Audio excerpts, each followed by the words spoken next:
How's everybody? Good. Table feels big. You feel far. It's. I think people are still coming in, possibly.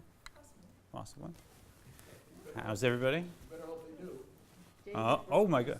Wait, is this an ongoing bet? Is that? We'll have to talk. No, I thought it was just the one time. You saying if ever? So David broke his Cantor. I don't want to make a final call on that, but. David Yes. broke his tibia, Oh, I'm sorry. so that's probably why they're not here. Got it. Morning.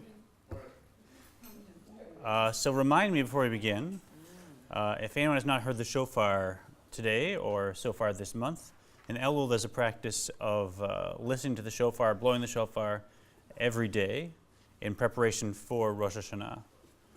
Because there's a metaphor that we say in Elul, the ruler, the king, is in the field. Yeah. So whereas most of the year the king is in the palace, in this month the king's in the field, walking around, smiling, greeting everyone. Right. So what does that tell us? If I wanted to get an appointment with, say, the governor of Michigan, what would I have to do? What are my chances? No. Pretty low, right? Well, I'd have to try and talk to somebody, make an appointment, get through, an assistant, get through this, and I probably wouldn't get an appointment. If I did, it'd be maybe 5-10 minutes if I'm lucky, right?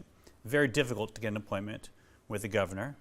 But if the governor is at a fair, a country fair or some event, walking around, smiling, shaking hands with everybody, what are my chances of getting 30 seconds with the governor?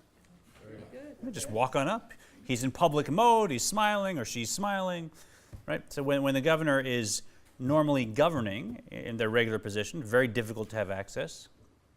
But if the governor is out somewhere campaigning or at a public event, now they want to speak to as many people as possible. Like just walk up and say hello, and of course they're happy, they're smiling, they're doing their best to receive everyone cheerfully. So the same dynamic happens with the Ein Sof. For most of the year, the Ein Sof is inaccessible. We have to wait for certain particular times. We have to behave in a particular way, and we have to just hope that we're granted a glimpse of something. And yet, in this month in Elul, we say that the king is in the field, and the Ein Sof is out, just simply available to anyone that wants, with a beautiful smiling face, really wanting us all to come close to prepare for Rosh Hashanah. So, as part of that, we blow the shofar every morning. It's kind of to wake us up and cause us to remember that this month is full of potential for each of us on our journey to come back to our best self. Yeah?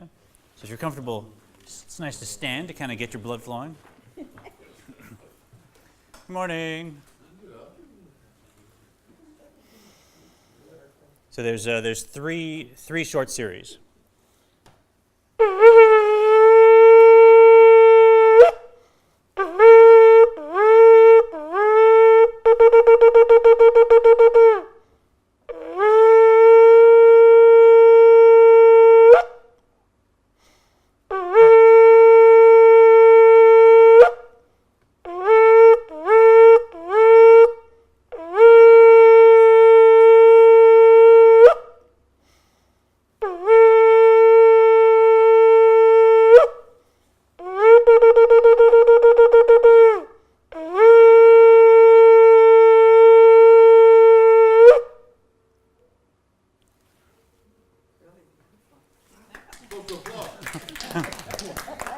I think that's the streaming. That's the stream you were hearing from the office. Here you go. Yeah, right here. But I mean the packet. We're using just this today. Yeah. I know where you can get a job to the high house. You'll have to connect me. Jack. So let me do a quick review where we've been. It's been a little while. And then I want to propose a new way of taking on Chapter 3, and I'll leave it up to you whether you prefer the new way or the way you've been going since, until now. Don't be concerned. It does not involve calisthenics or anything. So we started with the quote, Ki karov elecha hadavar me'od beficha ulvavcha lasoto. The thing is very near in your heart, to do it, to say it, to even talk about it, to think about it. And that's a strange statement, because really, always doing the right thing, always saying the right thing, always thinking the right thing, that's very near. actually in my heart, that I do with enthusiasm? Raises a strong question. How's that possible? Then in chapter 1, we started with a quote from the Talmud. Every soul is given an oath before it actually comes into have an embodied experience. So before the soul comes into a body, it's given an oath. It should try and be a tzaddik, but if it can't be a tzaddik, at least don't be a Beinoni and try to be a Rasha. Try to be a tzaddik and not a Rasha, and if you can't be a tzaddik, at least be a Beinoni. Thank you. Right? And we're told that you can't take you're not given an oath unless you have the power to do that. And in fact, that's part of the language of the oath, is that you're empowered with the energy to be able to accomplish this. Right? So anybody should be able to fulfill this oath of at least being a Beinoni. So it's backing up, in theory at least, this general quote that the Tanya is based on, that the thing is very close to us. Anyone should be able to accomplish behavioral perfection somehow. It's very close to us. And then we started the conversation by looking at the categories of people. So we have a Rasha and a Tzaddik. We opened it up into two types of Rasha, two types of Tzaddik. How you doing? Here, you want one of these today. I'll pass these around. Thank you. We have a complete Rasha and an incomplete Rasha, a complete Tzaddik and an incomplete Tzaddik. And then somewhere in the middle there's this thing called a Beinoni, the intermediate person. And just quickly, almost everyone is an incomplete Rasha. An incomplete Rasha is everyone from the hardened criminal who has just fleeting moments of perhaps I should reform myself and thinks about it and then says, nah, and goes back to being a hardened criminal, to a person that is basically a tzaddik in almost every aspect, always does, says, and thinks the right thing. But on occasion, they may have some passing thought that they allow to dwell in their mind for a bit about something that's not exactly perfect, or they may spend 20 minutes just kicking back in order to relax rather than doing something productive. They also are an incomplete Rasha. It's almost all people are incomplete Rasha. An incomplete Rasha is one for whom they're completely on one side. You have a tzaddik, an incomplete tzaddik, and in the middle a Beinoni. And the other piece of information we're given is that a tzaddik is judged by their good inclination, a Rasha by their evil inclination, and Beinoni by both. And then we get the big theme of the Beinoni, of the Tanya, and that is, the Alter Rebbe says, we'll understand this matter better once we get that we actually have not one soul, but two souls. Two souls. And it's not just two formats of a soul, where a soul will flow in this direction or that direction. It really is two separate beings, right? So if I call my friend, and I'm talking to him, and he's in a bad mood, and he's normally cranky. He's my friend, but I know he's always cranky. He's giving me a hard time. Say, put your wife on the phone, will you? And so to put the wife on the phone, I said, I want to make some plans. Can I make them with you? And she's always sweet, and she's always other-centered, and she's always, amazing. I make the plans with her. Now it's one phone I'm talking to. Should I be surprised the phone is suddenly behaving differently when I'm talking to his wife? Would anyone be surprised? Why? Why is my phone suddenly... She's a different person, right? So I'm talking on the one phone, but when I'm talking to the guy, I'm getting one response. I'm talking to his wife, I'm getting another response. They're actually two different people. Same thing's happening in us. We actually have two souls that are two different beings. Once we assimilate that, some of these questions start to unravel, because that explains why I seem to have this tension inside. Sometimes I think, say, and do things that are just completely self-centered, and sometimes I can think, say, and do things that are other-centered.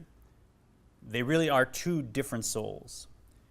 And then at the end of chapter 1, we're introduced to the animal soul, which is the selfish soul, the self-centered soul, in the purest sense. And that soul comes from what's called the klipa and the sitra achra, etc., the other side of the world, which is the opposite of holiness.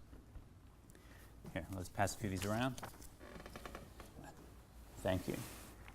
Then in chapter 2, we're introduced to the nefesh elokit. That is the other-centered soul, the godly soul.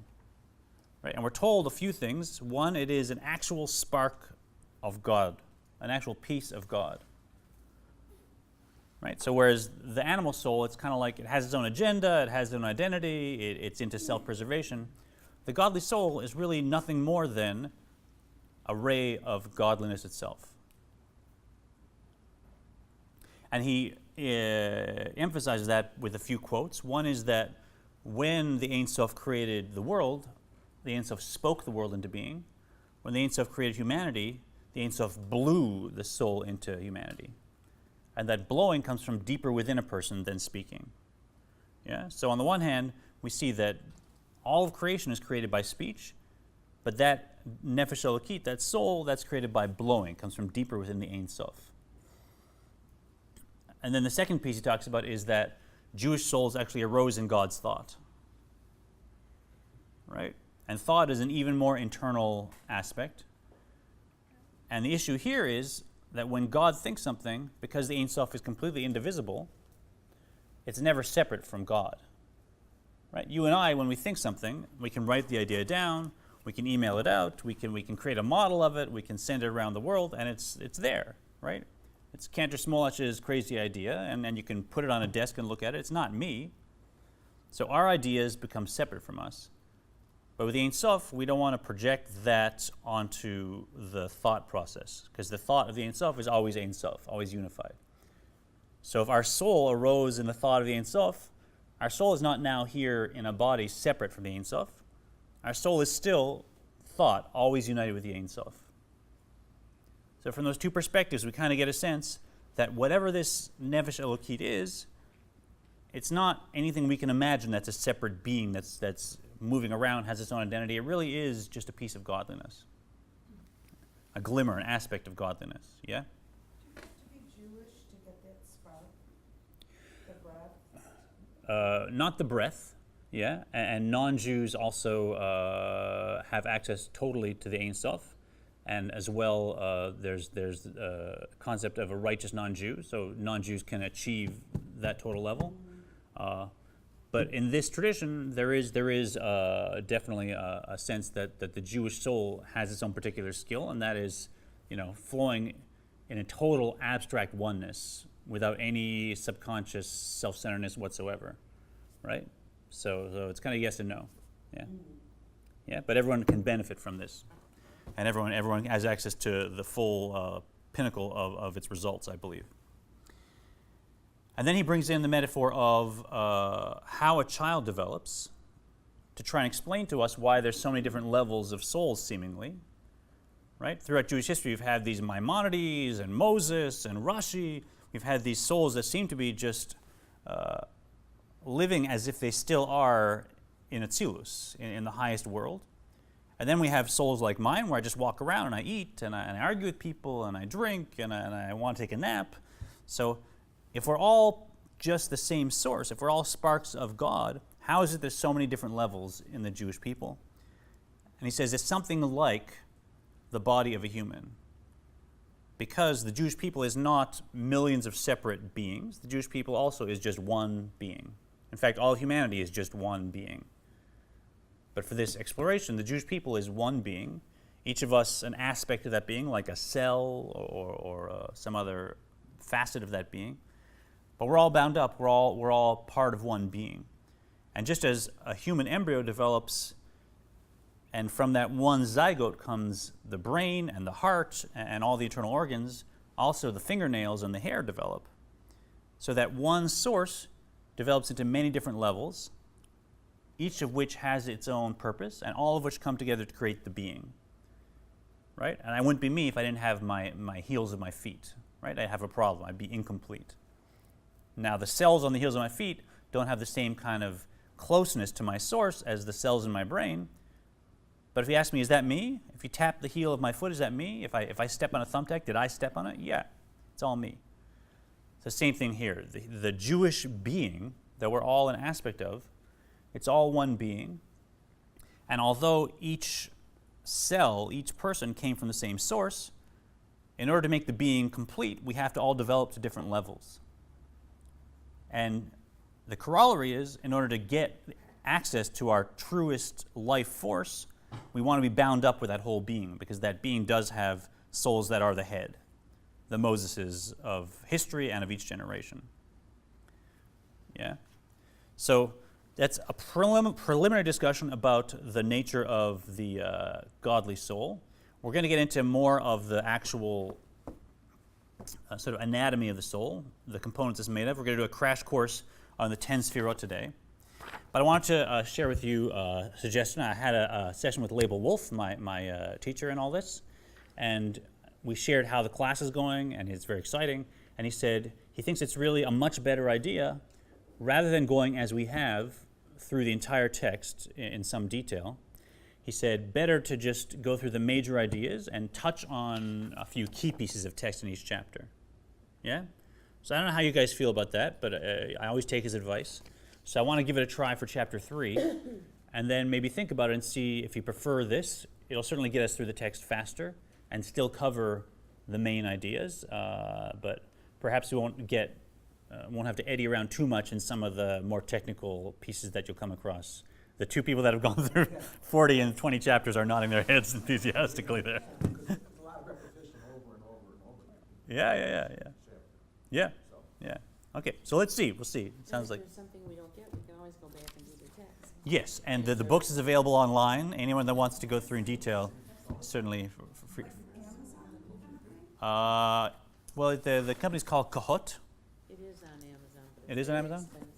Yeah, it's also actually online, just digitally. You can find in many places the entire book online with commentaries. There's far better teachers that go through the whole thing in detail. It's many people are teaching it all over, so there's many resources. But I'm not saying we'll necessarily do that. Let's try it out, and then it'll be up to you. So chapter 3, we're now going to get more into the digital, the inner workings of.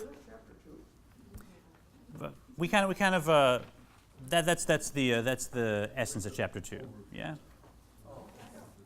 Anything at the end of chapter 2 you'd like to review before we move on? Actually, there was, but. Yeah. No. Yeah. I think the rest of it is gravy. I think we got the main stuff. Right. So the real control panel, the real guts, the circuitry of the soul that we're looking at in our user's manual is the 10 Sefirot. Right. So if anyone has ever seen a chart like this on our first page, or a little more complex, a chart like this, which includes not just the Sefirot but also the letters, the Hebrew letters. This is, if you were to pop off the the plastic case and look at the actual circuitry of your soul, you'd see something like this at every level. Yeah, and keep in mind, it doesn't matter how you lay it out, the shape, it doesn't matter what the pictures look like. It's obviously not physical, so there's no up and down, there's no big and small. Some people draw it superimposed over a body, a human body. Some people draw it as circles with concentric rings around it.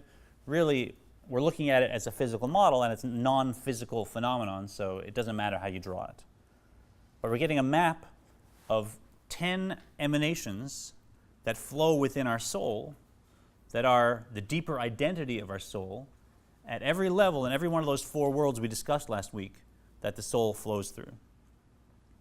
Yeah, so in whatever spiritual world my soul is functioning, you have these 10 components, these 10 attributes flowing, and that is because they come from the Ein Sof.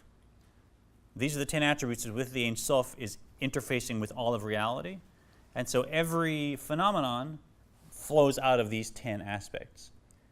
And once I understand them better, I'll have a deeper lens to look at life, and certainly a deeper lens to look at myself and my soul. And that, again, once we get to the application parts of the book, that will let us start to guide how our soul is flowing through our body, our mind, and our heart, and expressing in a completely different way, because I have access to really its source code. So beginning of chapter 3, on page 66. Do these 10 emanations come from both of our souls?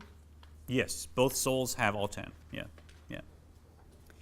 והנה כל בחינה ומדרגה משלוש אלו נפש רוח נשמה כלולה מ10 בחינות.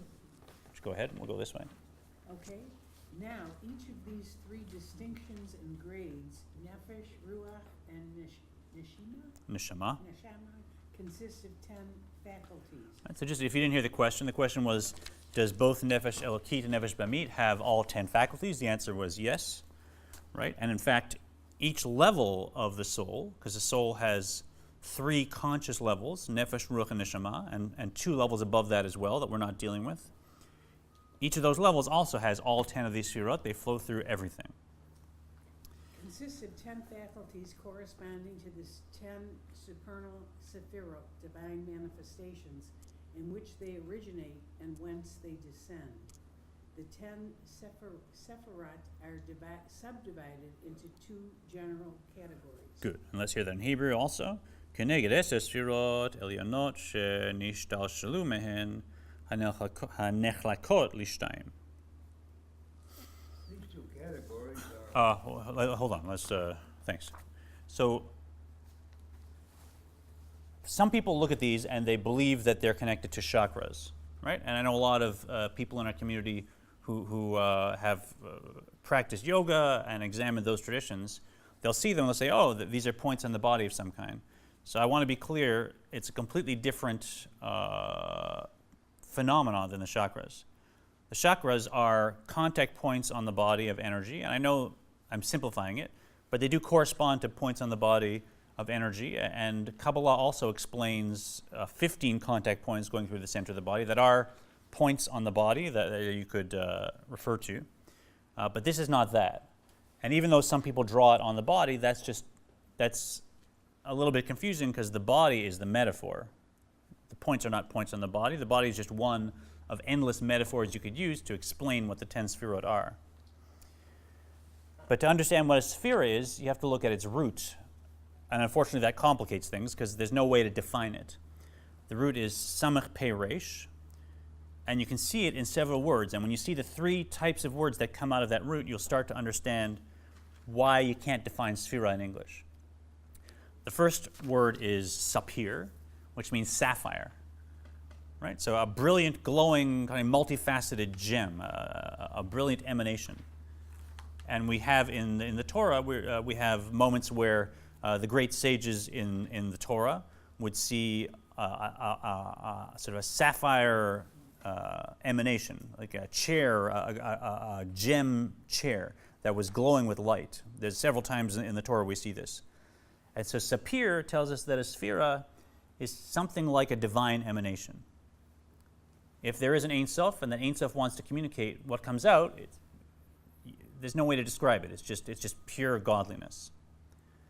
And so there's 10 divine emanations that come out whenever the Ein Sof has any kind of communication or activity, and those develop into whatever, the universe.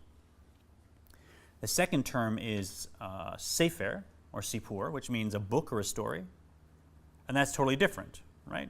The sefirot as divine emanations, that's their aspect that is like sapir, like a sapphire.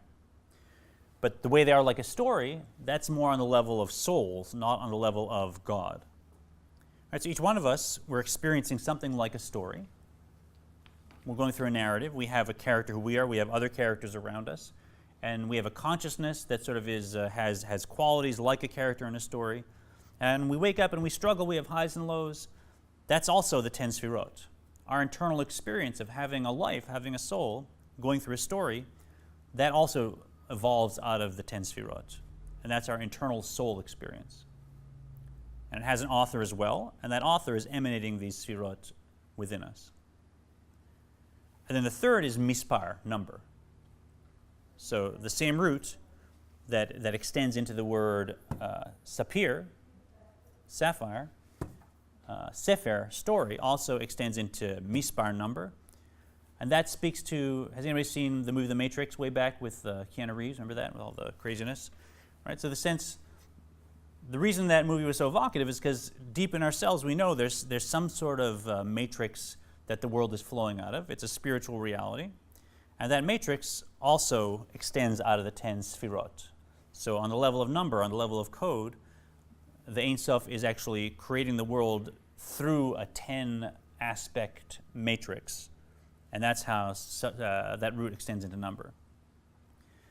So the human body is just one of many metaphors that we could use to try and understand the Sfirot, but just because some people draw them on the body, don't think that you can find Chesed somehow, it's like it's a point here and you can activate it in some way. The whole body is just one story, one metaphor that the Ein Sof is expressing when it emanates these 10 Sfirot. You kind of get it? Do these correspond to Nefesh, Ruach, Neshama, Nefesh, and Ruach? Each one of those levels has all 10 of these, Okay. although typically each level focuses on and emphasizes one group of them more than the others. But everything is intercluded in everything because it all comes from one light. So whatever lens you're looking at, you can find every other aspect all intercluded within it.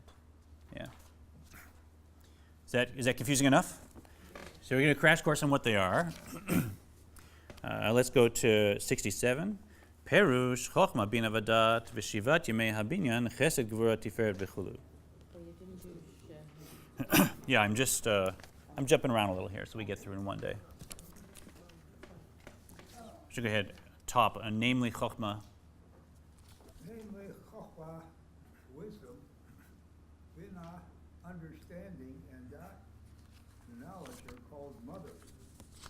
And the 7 doubles are the emotional attributes known as the 7 days of creation.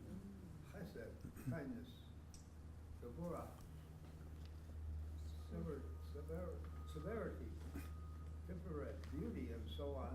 The other 4 being Netzach, endures, Ad, splendor, Yesod, foundation, and Malchut, royal. These 7 attributes are known as the 7 days of creation, for it was through these 7 attributes that God created the world. Each day's creation came about through a particular attribute. During the first day, Chesed was dominant. The second day, Gevurah, and so on.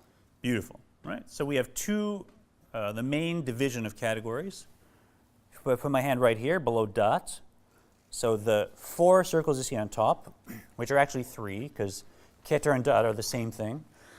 So usually it's either Keter or dot that we're looking at.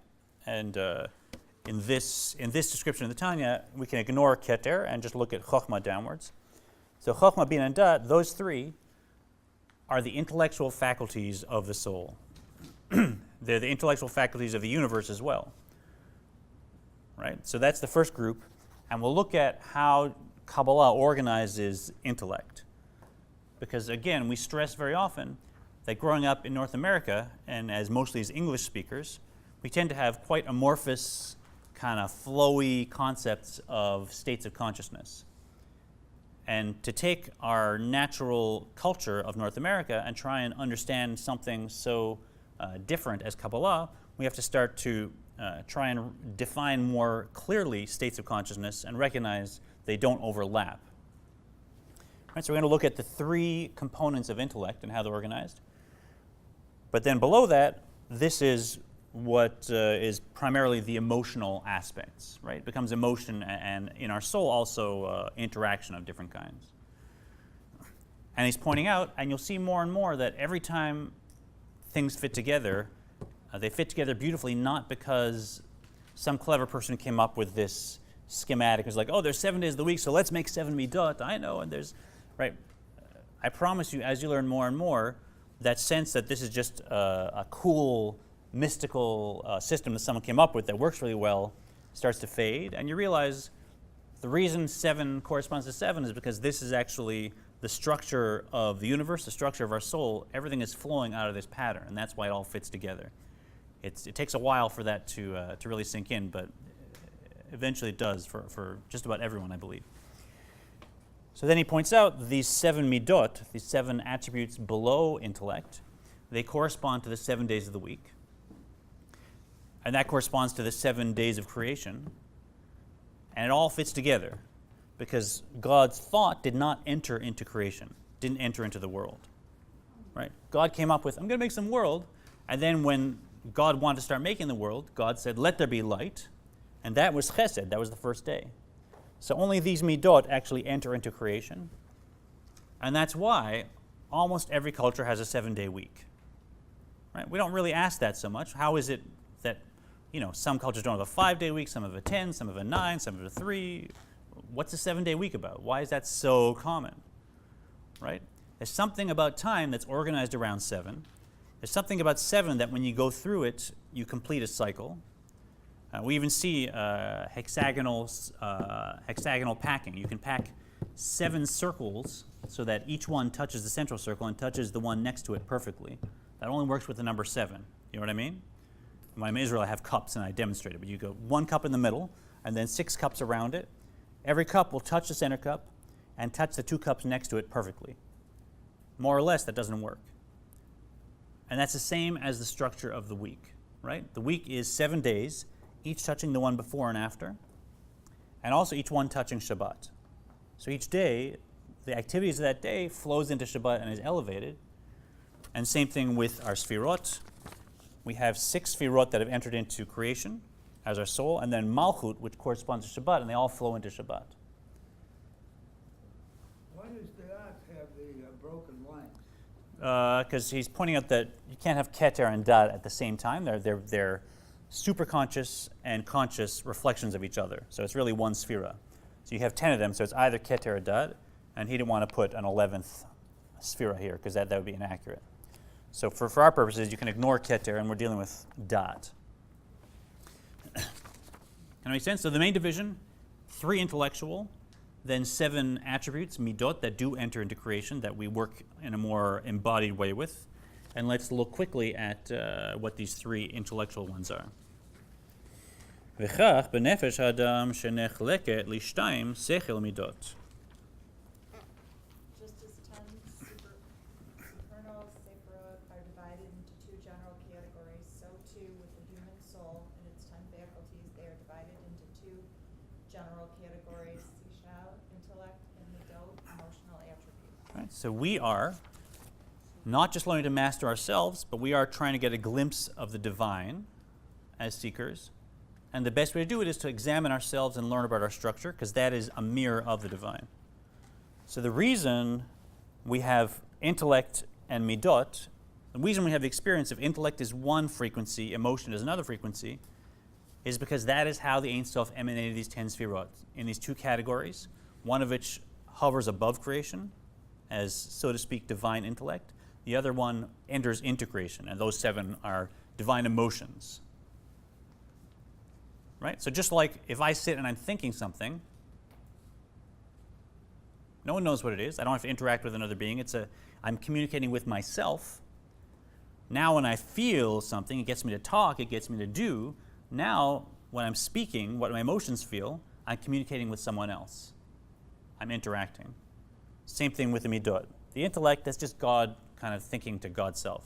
The midot enter into creation, just like my emotions push me to have a conversation with somebody, work something out, share something with them. It's good or bad? I'm getting some blank looks. How are we doing? Okay, well, let's reserve judgment on that, okay? Hasechel kolel chochma bina v'da. Oh, okay. Let's go on to the next page. Top of 68. V'chochma bina dat nikru imot. Umakor lamidot ki hamidot hen toldot chochma bina dat. Kaban, the intellectual faculties, are called the mothers and source of the midot, for the midot are the offspring, that is, that derive from Kaban. Right, so now in this relationship, they're not simply 10 independent emanations, which each do their own thing, but there's a relationship, and that relationship will be key when we start learning how to apply this to our behaviors. And the relationship is, these 3, Chochmah, Bin, and Dat, the intellect, they are the mothers, they're the parent, and the midot, the emotions, etc., they are the offspring. So when we talk about parents and offspring, now what do I know about their relationship? Give me some, what's the dynamic of a parent and their offspring, for instance? Parent takes care of the offspring. Very good. Parent takes care of their offspring, right? So if I have some idea, I think it'd be a good idea to raise money for this cause, right? Good idea. Now I start thinking about it, I come up with it, now I have feelings about it, now I'm going to go ahead and do something about it. My intellect has to stay on top of it, has to take care of that emotion. Okay, did you do something today to do this? Are you still fired up about it? Are you motivated in the right way? So the intellect has to keep taking care of that offspring, that emotional result, so that finally the offspring will grow up and I'll have a fundraiser and actually raise the funds. Right? So the seichel has to take care of the offspring, just like a mother takes care of their offspring. What else? What's another dynamic of a parent and a child? Anything? Guiding. Guiding, very good. Right? So not just taking care of, make sure it grows up, but also guiding it. Okay, I'm raising money for this charity. Wow, I'm a good fundraiser. Wow, this charity could get a lot of attention. Look, I'm going on the news now. Now they're interviewing about this charity. Intellect comes in and says, hold on. Emotions, are you doing this for the fundraiser and everybody else, or are you doing it for yourself? So hold on. Ease off on how cool you are that you raise this money. Focus more on raising the money. Maybe have somebody else do that interview so you kind of get your head back in the right space. Right? The intellect, as the emotion is growing, has to guide the emotion. Because as we said, we have nefesh elokit and nefesh be'amit. And that emotion, that sphira, it can be seized by either of our souls. Bittul, exactly, yeah? So the intellect wants to guide our soul to keep your ego under control, and then the emotion will flow in a positive way. Yeah, one last one. I mean, we can learn from any aspect of the parent-child relationship, we can learn about how these relate. That's why the metaphor works so beautifully. So what else do we know about parents and children, yeah? They have to teach their children their faith and what's right and wrong. Exactly. They have to teach their children their faith. The midot are pretty much neutral, right? Chesed is chesed. When we get to it, you'll see chesed wants to give, it wants to extend. It doesn't care to whom or to what or how much. It just wants to give. Gevura, strength, it just wants to withhold. It wants to fight off. It wants to be strong, in a good way or in a bad way. Doesn't matter. It's like a powerful horse, and it just is strength. Is it helping you bring a message to another town, or is it charging through the city square and knocking things over? The horse doesn't care. So these midot within us, they are completely neutral, very powerful, and they need to be educated, they need to be guided, they need to be taught. Seichel is the one that has to come and say, okay, this set of compass bearings is good, this set of navigational bearings is counterproductive. And it has to teach the midot to start to flow with the compass bearing. How about love? Is that another, like what mothers do? Love. Relationships. Yeah, an interesting question, yeah? Because chokhmah is what comes up with love. I have to think about how that works. That's a good one. Let me pass on that one, okay? Because love is really connected with chesed. But of course, chesed comes out of chokhmah. Yes. And going on, the explanation of the matter, Viur ha'inyan ki hinei ha'seichel shebenefesh ha'maskelet, shu ha'maskil kol davar. Explanation. The explanation of the matter, i.e. of the three intellectual processes described above, inspiration, occupation, Yeah. and contemplation, is as follows. That intellectual faculty of the rational soul that first conceives any matter, i.e. the faculty which produces the seminal point of an idea, and the first flash of illumination is explained above. Nikra b'shem chokhmah koach ma. It is given the appellation of the Chokhmah. which is composed of the two words, Koach ma. potential of what is. All right, so now let's quickly go through seichel. As we said, intellect isn't just intellect. In Kabbalah, intellect has compartments, and so which part of intellect am I talking about? The very, very first part of intellect, the beginning of any appreciation of any conscious reality. So we're not talking just about intellect as in I can figure things out or deduce things, not just analytic thought, but any perception of any reality. So just seeing something, right? That is chokhmah. I'm not interpreting it yet, but when a baby is born, it's just lights, right? And eventually their brain starts to make meaning of it, and at a certain point they start to see things and recognize, oh, that's a thing. and then they start to process it. That first seeing, before you process it, that is also chokhmah. Right? If I don't see anything, I'm having trouble encountering other beings, other phenomena. And so part of chokhmah is just any experience of a phenomena, any conscious experience at all. Right? So it includes deductive thought, it includes intuitive commitment to something, it includes hearing, it includes seeing. It's not just intellectual reasoning, as sometimes we get stuck on if we've learned this before. So would it be the stimulation? Okay, yeah, stimulation. Anything? The moment of stimulation, yeah. Right. But internal, external, intellectual, intuitive, of any kind, right? And the hallmark of it is not comprehensible. It's incomprehensible. And it happens in a flash. So it really is not anything about the detail of the experience. It is the whole experience in general, encountered as a point, without any understanding of its details. So for example, if I'm working on a tricky project or a tricky question, and I've got this, and I got this, and I got all the factors in my head, and I'm weighing it, and I'm thinking about it, and it's taking me days, and one day I'm just in the shower, not thinking about anything, and poof, I got the solution. Right? Have you had that experience, that a solution to a tricky problem will often come, and you know when it arrived, but if you think back to that exact moment that it arrived, do you have any idea what it is? Right? There's that moment where you know something has arrived, and you have no idea what it is. And then if you watch very quickly, the mind will open up what that idea is. It'll say, boop, because it's important. Say, okay, it's this, this, this. You get a basic idea, then a little more detail, then a little more detail. And if you really work on it, eventually you fill out all the parts and the details and how they interrelate, and you create chapters, and you create files, however your mind works, until finally you have a full, complex, intellectual idea. All that stuff is not chokhmah. Chokhmah is just the whole thing came as a point. And it has to be that way because it's coming from somewhere where there is no I, there is no being. Right? If you think about chokhmah, chokhmah is our way, as Label says, of fishing in the superconscious, fishing in this pond of life. And where do these little ahas come from? They come from the world of Atzilus, where, as we said last week, there's no being. There's just godliness. Right? So to get access to that, you have to have no you there. There can be no being, and there's no way to comprehend it, because it's just, there's nothing to hook onto it as a being. So chokhmah is this little tiny window where we get a flash of a point of appreciation of reality in its totality, but from a world where there's no me to receive it. So I can only receive it as an incomprehensible flash. And that flash is the beginning of all of my consciousness. And learning how to navigate how that flash of chokhmah is sourcing from above is one of the greatest keys to developing wisdom and developing self-mastery. That's chokhmah. And as you said, it's the power of what?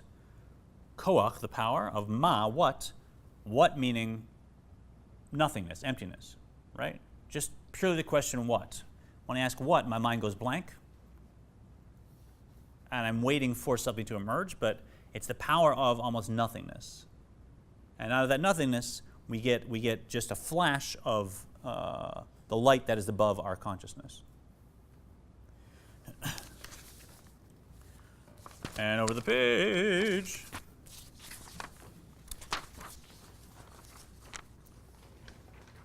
Right, so down at the bottom of 70.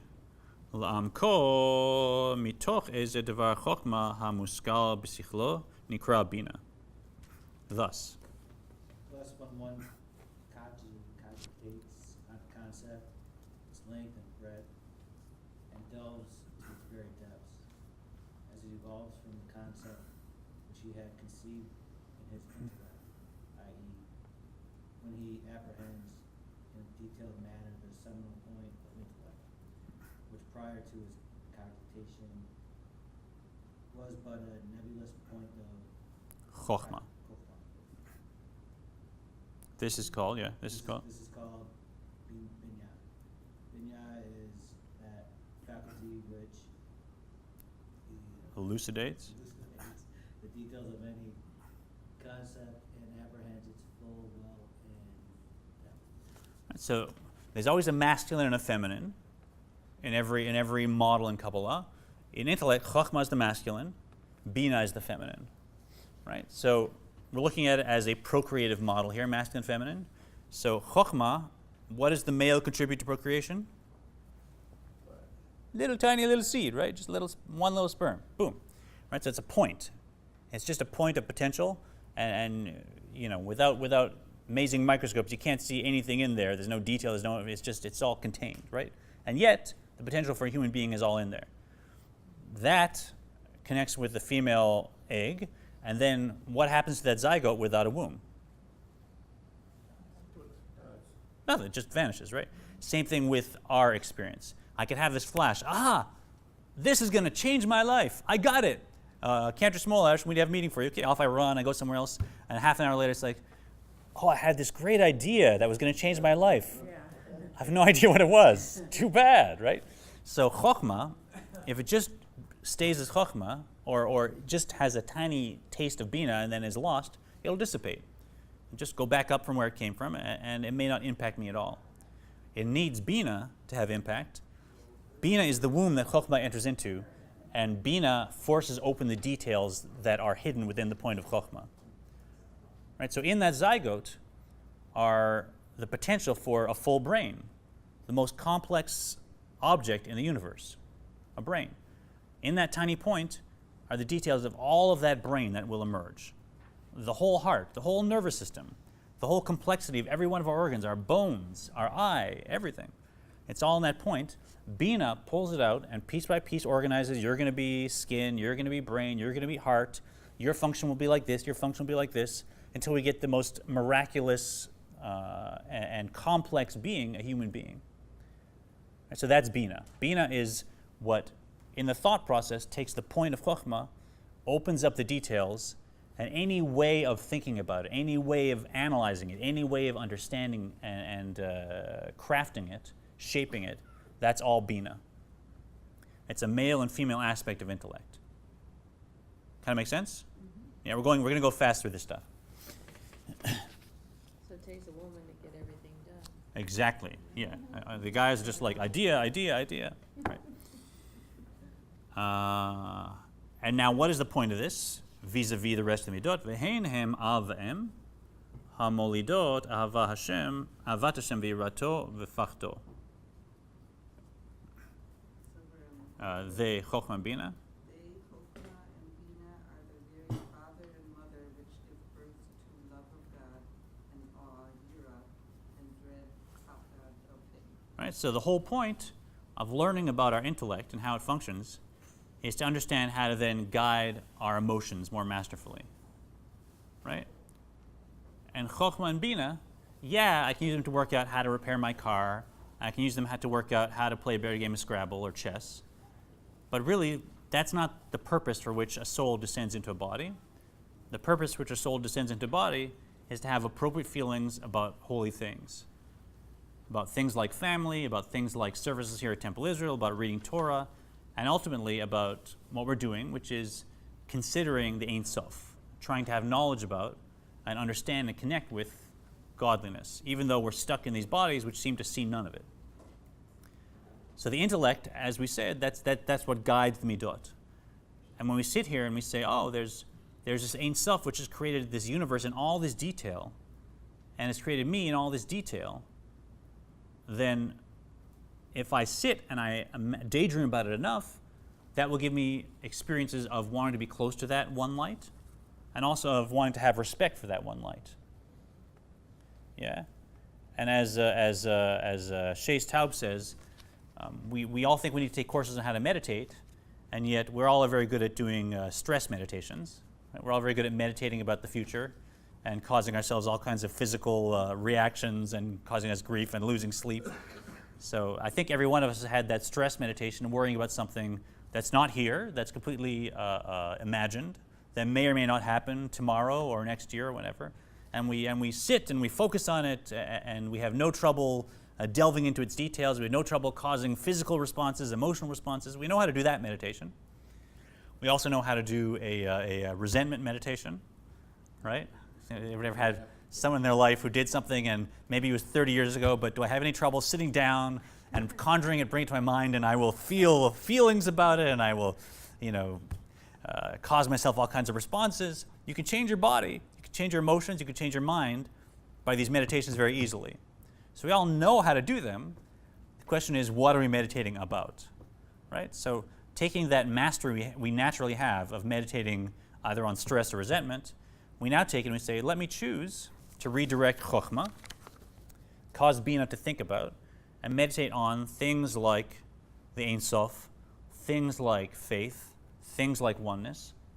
And rest assured, just as we can easily create these responses by doing our stress meditation, we can create other responses doing holiness meditations. Yeah, so the whole point of learning about Chokhmah and Bina is then to direct them to use my natural meditative skills to get feelings about raising my kids, teaching them about teaching people Torah, about celebrating the holidays, and having moments of oneness at every level. כי השכל שבנפש המשכלת שכשמתבונן הוא מעמיק מאוד בגלל השם איך הוא ממלא כל המין וסובב כל המין. Is still there? For when the intellect, right?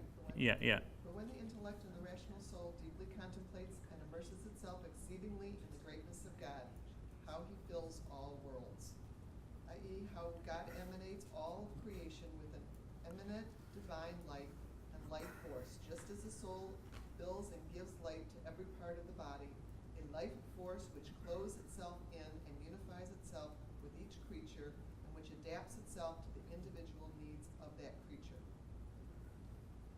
Or when one contemplates how Or he when one contemplates how he encompasses all worlds. right? So just still there.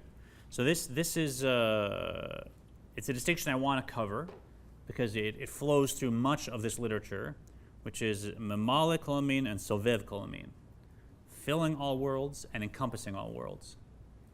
And so the Ein Sof light, the world is the Ein Sof light. It's not like the world is something separate, and the Ein Sof light is kind of throwing it down for us. The world is Ein Sof. It's just so condensed and concealed that it looks like it's not Ein Sof, like the shell of a snail is part of the snail. It is snail, right? So what you're looking at is just Ein Sof. But that Ein Sof light has two ways of relating to reality. One is it can actually relate to it and flow into it. Okay, this is a shofar. That means it's so long, it's so wide, it's hollow, it's hard. When blown into it, can make a certain sound. And there's light that is constantly creating this shofar that is relating to it. It says, yeah, this is a shofar and it's not a fish, right? But there's another light which just transcends creation and is completely above that. And there's no difference between a shofar and a book and a planet and a song. It's all just, it's all just transcended world, right? That light, it's above being and non-being even. So it doesn't care what kind of light it takes to make this, because there's no difference between this being here and this not being here to that light. So it's making everything exist, but from an infinite distance without relating to it at all.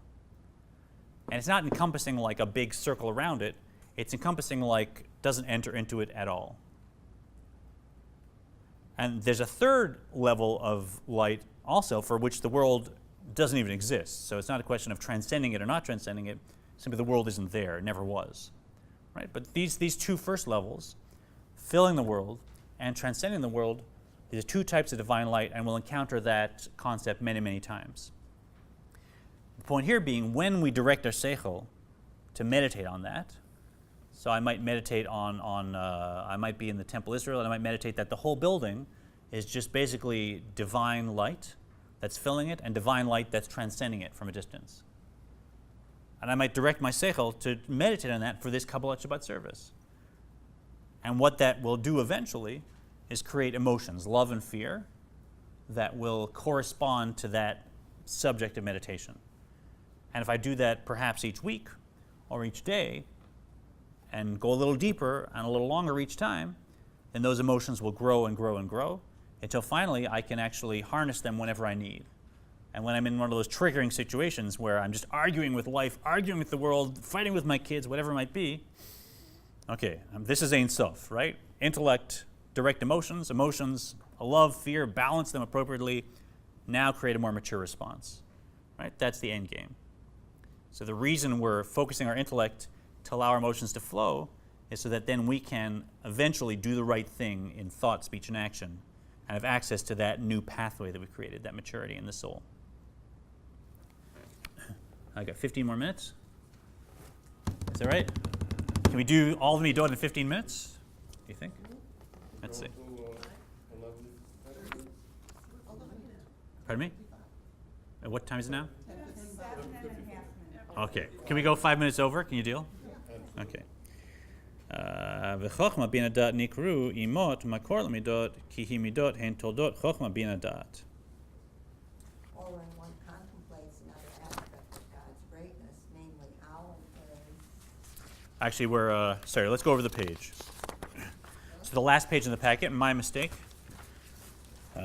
ושאר המידות כולן הן ענפי היראה והאהבה ותולדותיהן כמו שכתוב במקום אחר. The rest of these. Yeah, very back.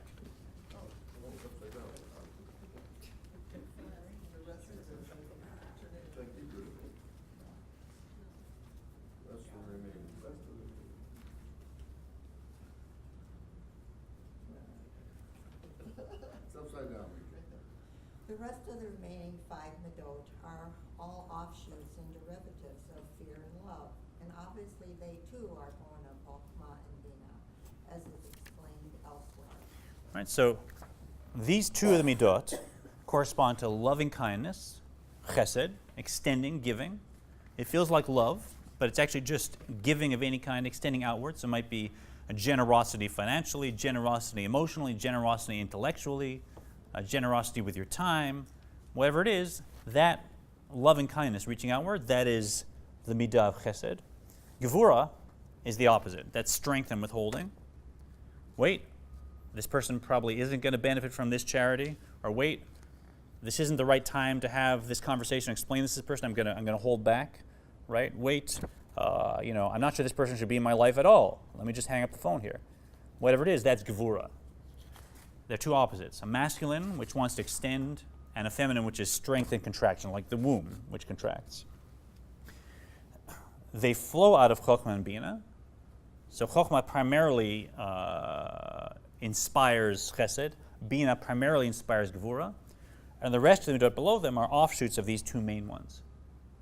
So primarily in the Tanya, we're working with chesed and gevura, because once you've mastered chesed and gevura, once you have a certain facility of being able to balance and inspire them by intellectual contemplation, the others will follow suit much more easily.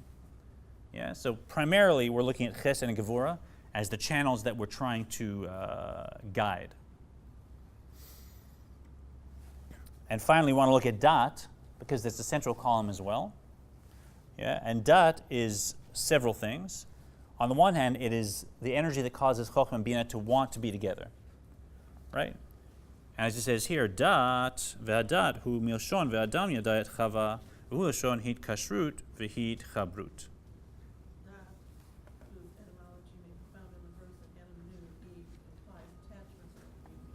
Right, so the reason the Torah says Adam knew Eve instead of Adam had sex with Eve, right? And we know our texts are not shy about describing any kind of sexual interaction, no matter how unusual, right? So it's not out of being coy. But the reason dat is used is because dat is the part of the intellect that isn't about inspiration or perception, nor is it about analysis or cogitation or crystallization, but rather it's about now relating to the concept. Relating to the concept. Because if I have all the intellectual activity in the world, but I don't relate to the concept, I'm not going to feel anything, right? I mean, you could describe to me in detail the jackpot lottery that somebody won, and I could learn about where the money came from and how it was delivered over 20 years, over 1 year, and what bank account was put in and what the person did with it. And I'd be like, okay, I can remember these facts. But if I won $1,000, now suddenly, whoa, that's amazing, right? Now, why is it? This person won $300 million, I'm not excited. I won $1,000, and suddenly I'm jumping around. That's dat. Because one is information that I'm not relating to. I'm not connected to it. The other is information that connects to me, so I get excited. Chesed starts to flow. That difference between being just intellectual and being connected to me, that's dat. Right? So not only does it cause chokhmah and bina to flow together, but it connects it to my emotions so I can feel something about it. Yeah? And often, people do approach this type of work, and it's fun to understand. We're intellectual people. We want to feel a sense of mastery. It's kind of cool. We can memorize these names. We can explain to people. We can really feel like we're an expert. But sometimes dat does not kick in. And we don't realize this is about us. This is for me on the deepest level. Yeah, I'll finish with a story.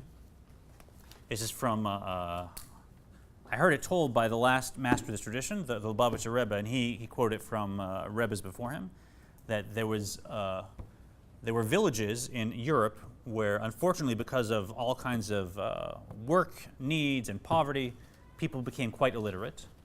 And they would have a teacher, one teacher that served several villages, who'd be maybe the only person who could read.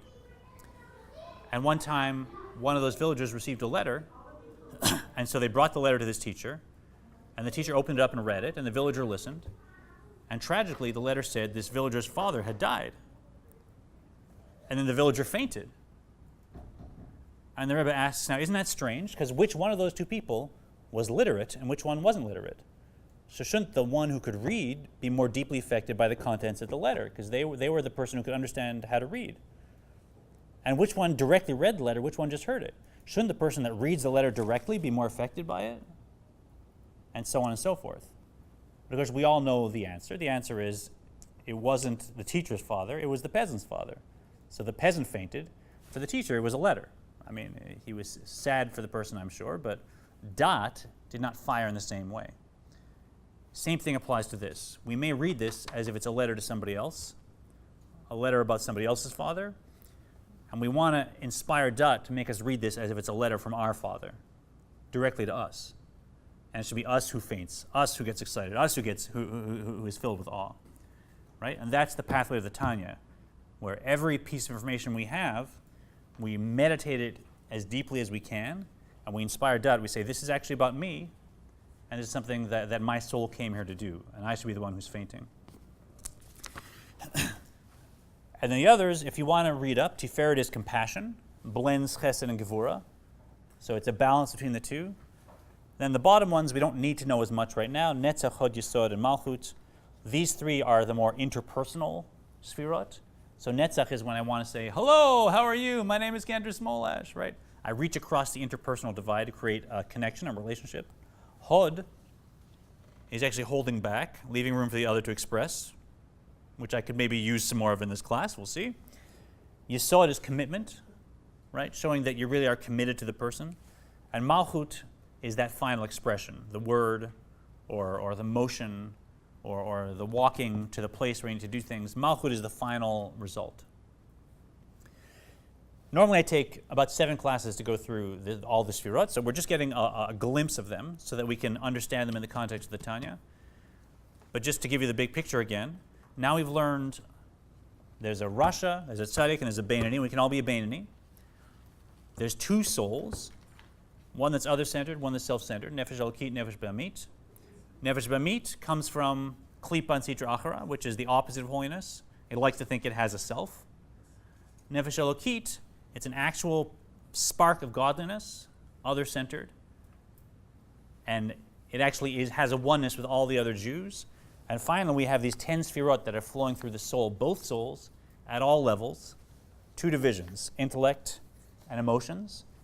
And the key take-home is the intellect are the parents of the emotions. So in everything we will look at, we'll see that dynamic, that if my intellect focuses on something, eventually my emotions will follow suit. Like children do actually listen to their parents, even if it doesn't look like it sometimes, right? Beautiful. And just, so I kind of know for next week, would people have preferred to do this in, say, 2 or 3 classes in all detail? Or do you like this better, where we kind of get a bigger picture with a few snapshots? Yeah? What are thoughts? You want to think about it, or you got a sense now? I prefer this way. You prefer this way? I'm more confused. More confused? It'll make us study. Yeah, So you're more confused this way or the other way? this way. This way is more confused, and that's bad or good? This was very fast. Yeah. Like you said, If there's repetition, then it sinks like the repetition. Okay, so the advantage is You might get through it. get through it faster. The disadvantage is it's too fast. Because that may be me. You have to be a real master to be able to sum up a chapter in 1 hour. I'm not sure I'm there yet. Probably not. Yeah. You did a pretty good job. So if we were to vote, how many people would want to keep the original way of just going through this chapter like in more detail in several? How many people would prefer to do it more like this, kind of a brief overview? And we had a few abstentions.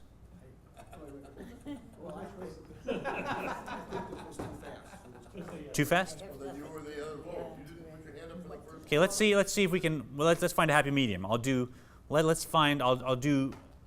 key pieces, but we won't necessarily do a chapter in one class. We'll give ourselves permission to still. Does that sound like a good happy medium for now? Yeah, and we'll talk about it. We'll leave ourselves the option of shifting either way. Yeah. And maybe it has to be a few minutes longer to get Some people might just want to. everyone agreed that 5 You guys want to go 70 minutes in the future? You want to do that? I think an hour. I think an hour is the right one. Okay. We'll and keep in mind we would have all been confused doing it in 3 classes too. So don't feel like it's just because it was this 1 hour.